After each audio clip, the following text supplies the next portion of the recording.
నా వ్యక్తిగతంగా 3 అయితే ఆఫ్లో ఉన్నాను.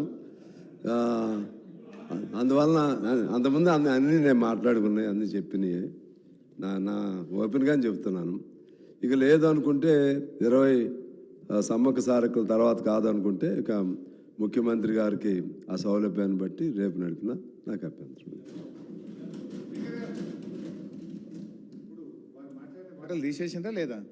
తీసేసింది కదా, అనౌన్స్ చేసినా కదా. సో బేసికల్లీ అధ్యక్ష రెండు విషయాలు సార్. ఇప్పుడు ఎజెండా అనేటువంటిది బీఎస్సీలో మనం డిస్కస్ చేసి అన్ని రాజకీయ పక్షాలను కలుపుకొని ఓ సాంప్రదాయం మనం పాటిస్తాం అధ్యక్ష. మీ సమక్షంలో నిర్ణయం జరుగుతుంది.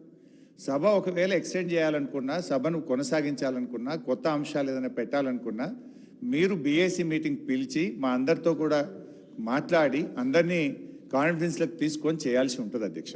కానీ ఈరోజు ఉదయం నుంచి ఎజెండాలో ఒక్కటి ఉంది కదా, only 1 item in the agenda, short discussion on irrigation sector. మేమందరం కూడా ప్రిపేర్ అయ్యి ఉదయం 10 గంటల నుంచి ఇక్కడ కూర్చున్నాం అధ్యక్ష.